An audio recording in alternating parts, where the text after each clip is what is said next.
আসসালামু আলাইকুম ভিউয়ার্স, এই যে দেখতেছেন আমরা আজকে মাঠে, আমাদের ইসাপুরা মাঠে বড়শি বাইতে আসছি।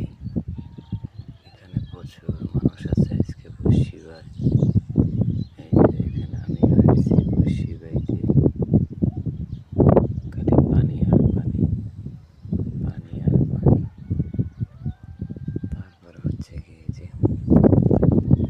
প্রতিদিনের মতো আজকেও